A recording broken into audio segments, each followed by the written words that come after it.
Today, we are here for the 40 and fabulous Allen Ross Texas Freedom Parade. I am your host, Regina Lynn. And of course, I'm Corry Williams.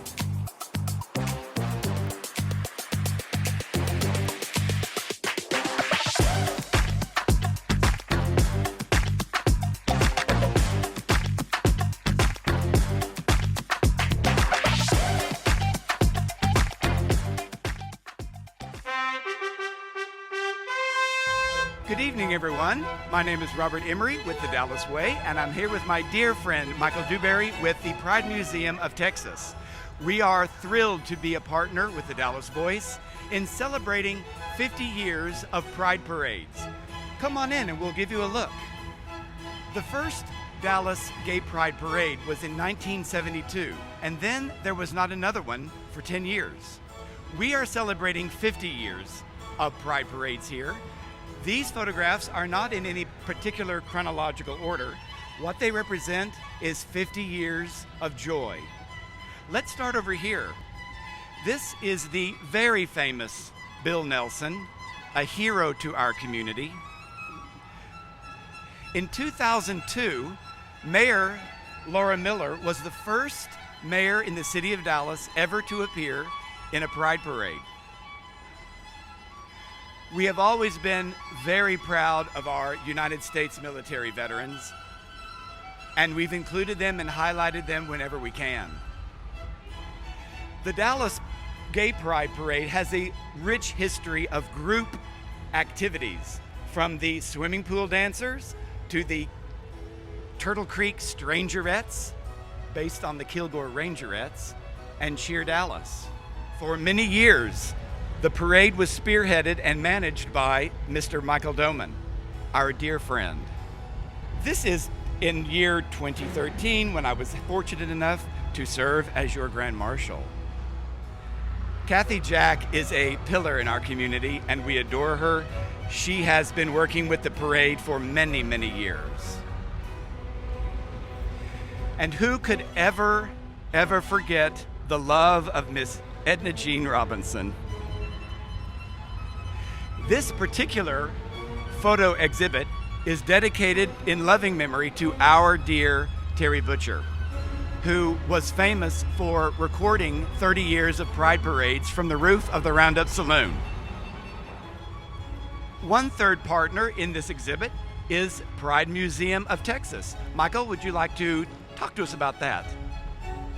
So the Pride Museum of Texas is a new institution. We are going to be the museum for our community. We're going to preserve and protect our history, promote the arts and culture of our community, as well as advocate for the liberation of our community. Thank you. Back to you, Robert. As we celebrate 50 years of gay pride parades in Dallas, it's important to remember that just 3 years after the Stonewall riots, Dallas had its first gay pride parade. It started with just 30 brave souls, and they marched through downtown. The police at the time were very clear to tell them that they were not there to protect them, and if things got ugly, they were on their own. Those 30 brave souls walked down Main Street on their way to City Hall, and gay people on the sidelines felt the pride inside them that was contagious, and they spontaneously joined the parade, so that by the time the group reached City Hall, the number had grown to 300. That is the importance of visibility. The Dallas Way works to gather, organize, store, and present the complete LGBTQ history of Dallas, Texas. We were founded in 2011, and we have 175,000 separate pieces of historical documents in our archives at UNT, and we're growing all the time. The special collections in which our archives are stored is the most visited portion of the UNT library system. Of course, we love our friends at the Dallas Voice. They are the third partner in this exhibit, and we could not have done it without them. We're very grateful to our friend Leo. The parade is now called the Alan Ross Texas Freedom Parade after Mr. Alan Ross, who spearheaded the organization of the parade for the first decade of its existence. This depicts the very first Pride Parade. Now, this was very different from what we do today. When you visit the Pride Festival at Fair Park now, it's a joyous, rambunctious explosion of joy and happiness and partying. But that's not at all what it was like on the first one. These were people who were fighting for their lives. They were fighting for the very right to exist. And of course, we're back there again. What I love is how very, very brave these people had to be. I hope you can be very proud of the fact that you are the only city in America that has an official Pride version of your city flag. It flies over City Hall every month of June for the last 4 years.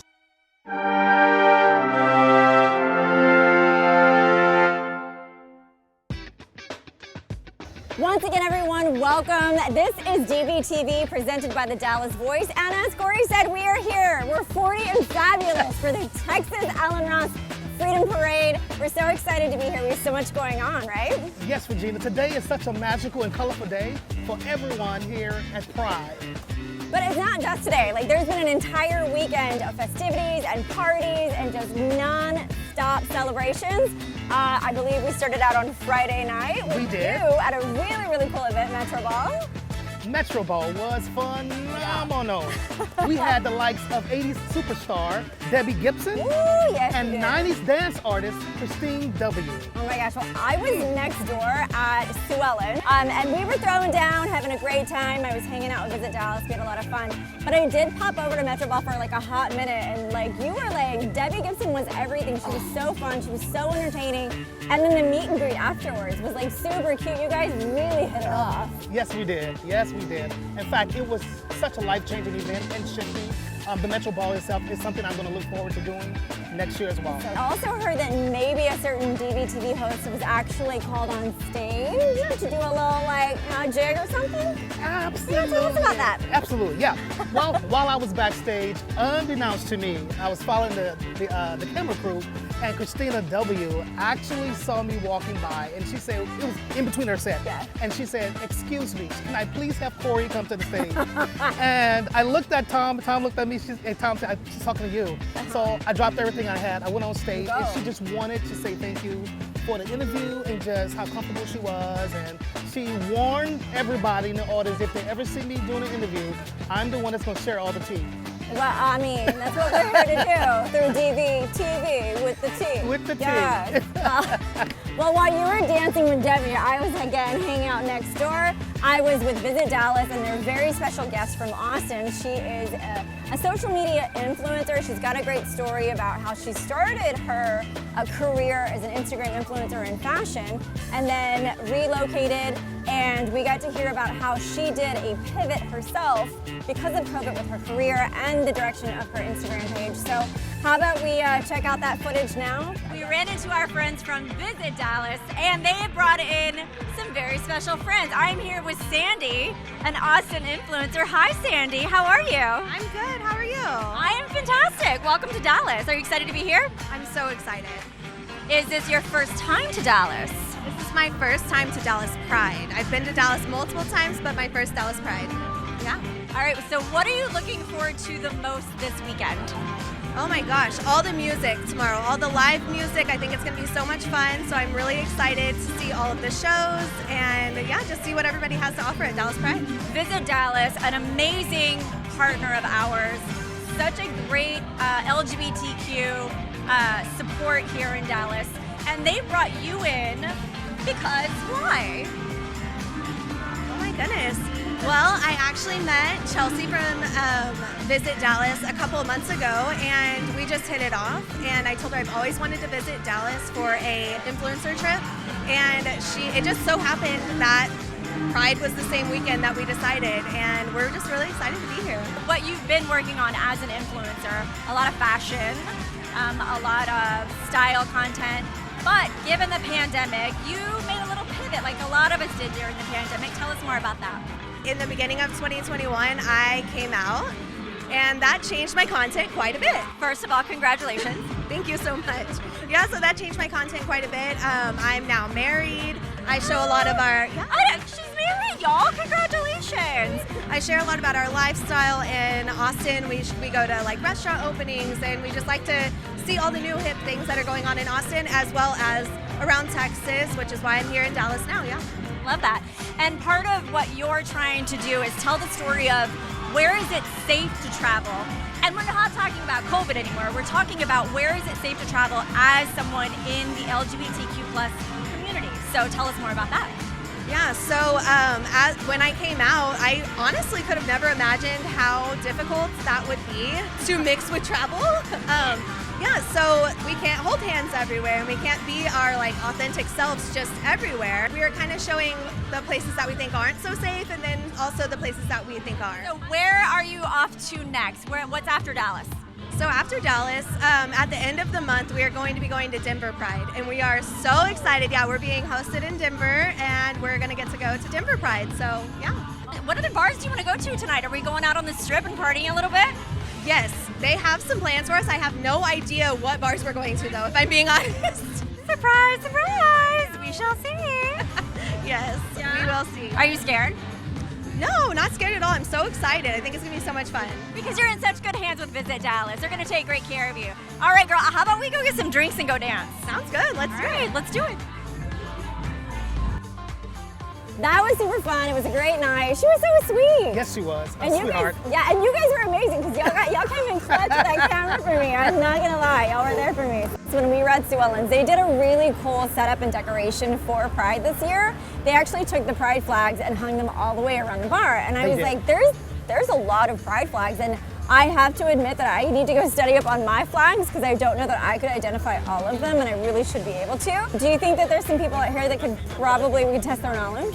I think we should test their flag knowledge. Yes. Happy Pride, Dallas. We're back with Fun with Flags. There we are, and we've got Ella here, who, basically your family's here. Y'all are having a great day together. Team Ella. Yeah, Team Ella. Woo! And they were actually just kind of like lingering behind us because we have all the shade in a different way, kind of shade up in here. And we heard that Ella might be able to identify all the flags and be a great contestant for our contest. Yes. Fun with Flags. So we're going to show you a flag. You tell us what flag that represents. Okay, are you ready? Here's flag number 1.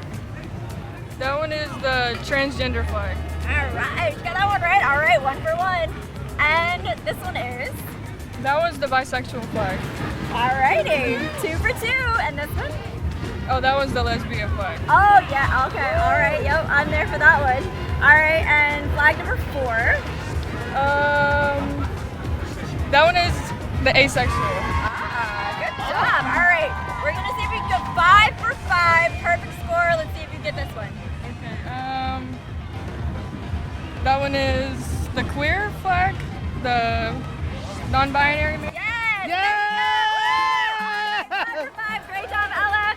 So we'll give you a fan from the Dallas Voice instead of a flag. How's that sound? How about that? Perfect. All right, thank you so much for playing Fun with Flags. Have a you. great time today. And Corry, I hear the parade is starting. So The parade is started. Yes!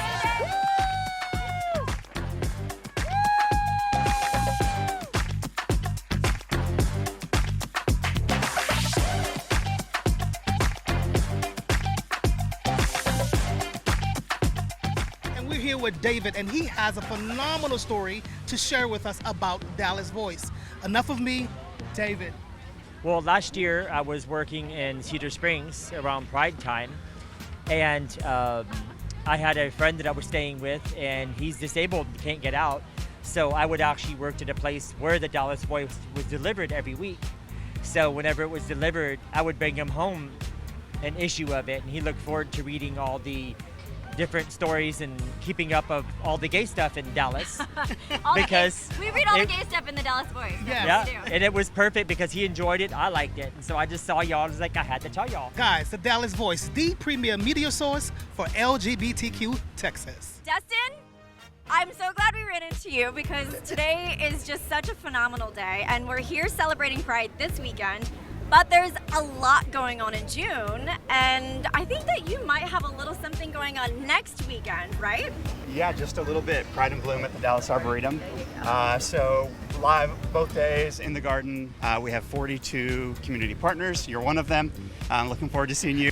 So the centerpiece is a vendor market. It's all LGBTQ plus owned. So it makes it stand out a little bit from some of the other things going on. Live chef demos, live music, including Turtle Creek Corral and the Women's Chorus of Dallas. Both beneficiaries of Black Tie Dinner this year. Absolutely. Yes. And a giant family picnic with 70 rainbow chandeliers in the pecan grove. What? Yeah, so I think you need to say that again. 70 rainbow chandeliers, 9 miles of ribbon in the pecan grove. 9 miles. But yeah, just two days for the whole family to come out, enjoy the garden with all the best of our community. I love that so much. You guys put a lot of time and effort into planning this event. What if you had to like ballpark, like Pride and Bloom planning, number of hours, number of people, volunteers, board members that it takes to make Pride and Bloom happen? What would you say that was? It's a year-long effort. I would say 5 board members, 10 community members, all in probably 400 to 500 hours of planning, plus all of the volunteer hours to make it happen. It's a lot, but it's so worth it, right? Tell us one more time, dates and times for Pride and Bloom. Saturday and Sunday, June 10th and 11th, 9 to 5, with a vendor market from 10 to 4. Thank you so much for being here. We look forward to seeing you next weekend at Pride and Bloom. Yeah, thank you. First, we gotta go do this parade thing today, right? Yes, okay, let's go do it. Love it. This is Cole and the co-chairs, along with Stephen from HRC. Regina, can you guys give us an update on Black Tie? An update. We've got a lot going on. Obviously, it's a year-long effort between the board and all of our volunteers and working with HRC to get all of our celebrities locked in, all of our award recipients and talent. So it's an ongoing process, and we love to drop little tidbits here and there throughout the year about how exciting it's going to be and what people can expect at the dinner. Black Tie Dinner Mirror Ball presented by PNC on October 28th. Earlier in the year, we announced Dr. Eric Cervini as our first speaker at Black Tie Dinner. He is an LGBTQ historian and author, so we're excited We are kind of showing the places that we think aren't so safe, and then also the places that we think are. to have Dr. Eric Cervini with us at Black Tie Dinner. So cute. He is very cute. So Black Tie Dinner is actually the largest LGBTQIA+ dinner in the nation. Okay. To date, we've raised over $30 million since 1982. A few people are in the works to make that happen, including an all-volunteer board of directors, plus the hundreds of volunteers that help us throughout the year and for the weekend. We have up to 20 North Texas local beneficiaries and our partner HRC, which is our national beneficiary. We've been the beneficiary for the last 42 dinners, and we're so pleased, and it's critical to our work, which spans the gamut from outreach programs like welcoming schools and our Time to Thrive conference, which helps teachers understand how to interact with LGBTQ students and parents in the classroom, to our equality indexes, whether that's corporate or healthcare or municipal, where we can hold all these organizations accountable for whether or not they make their organizations welcoming to LGBTQ individuals. So this work has been so critical to us, expanding the rights of LGBTQ people, as well as just making this society a more welcoming place. Next weekend on June 16th, we'll be at the Holocaust Museum for our HRC Happy Hour. It'll be the last chance to see the Stonewall exhibit there, and it's completely free. So please come down to the Holocaust Museum from 6 p.m. to 8 p.m. June 16th, Friday. Did you say Friday? Friday. It's a Pride Day in June. And once again, the 42nd annual Black Tie Dinner will be held on October 28th at the Sheridan downtown Dallas, presented by PNC Bank. If you want to learn more or get involved as a volunteer, sponsor, go to blacktie.org or follow us at Black Tie Dinner on Instagram. Guys, please check out all the websites and handles so you can do more, give more. And again, thank you, Dallas.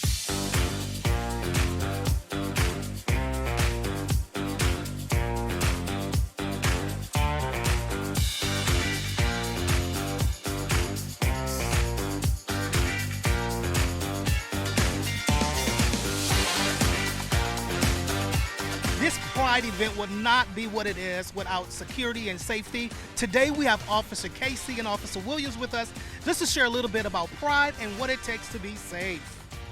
Officer Casey, what does Pride mean? Pride means just love everybody, be yourself. Be one unit. We just want everybody to have fun. We're here to make sure that everybody knows that as far as the safety is concerned, like we're here for everyone. We're here for everyone, not just for some, for everyone. So I was actually speaking to somebody the other day, and they had mentioned that they have a parade that they do for children's, and it's in the city and not in a protected, closed environment such as Fair Park. And she actually pointed out that like the parameters that are built around Fair Park and the safety that it provides is really important to her. And they decided not to do the parade. But my point, my 37-minute question is, how safe is Fair Park in all of everything that's put in place to keep it safe for us this weekend? You got DPD here, girl. That's all you need. We keep you safe. The DPD. We got y'all. We got DPD, DSO, we got DISD, marshals. We got everybody out here. We come together. It's our city. We got to take care of each other. We love our citizens. We're here for everyone. I love that. Look, she's like DPD. That's all you need. I feel very safe right now. I'm like, can I just hang out with y'all all day? We're not going. We're gonna stay right here. We love them. We're not moving. We're right here. You feel the love. All right, give it up with DPD. Yay!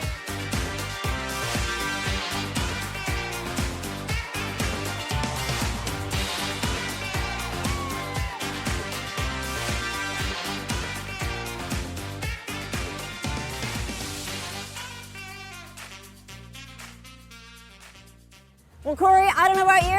I think every year one pride continues to top the next. I have more and more fun. What about you? Absolutely. This was an amazing experience, and I want you guys to know pride. It's powerful, resilient, insightful, determined, and equal. Ooh. I love it when you get to preaching. That's amazing.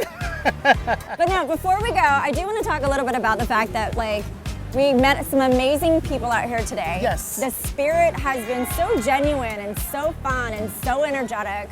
The parade, as always, amazing floats, costumes. Yes. Do you have a favorite? All of them. The ones with the most glitter. Those are my favorite. Yes. Those are my favorite. Most glitter and most Skittles. Kevin always does a really, really good job. Obviously, they have a couple of the bars on the strip, which I'm sure we'll be at later. But they also have so many entertainers, and they always have some serious music, some serious jams, some serious audio going. So that's usually they're a ton of fun. I love their floats so much. Absolutely. Yeah. Well, all right. Well, I think we have to. I don't know. We got to have a party or do something, right? I think we should. All right. Should we wrap it up? Yes. All right. From the local scene to your digital screen, I'm Regina Lynn. And I'm Corey Williams. Thanks for watching. Bye.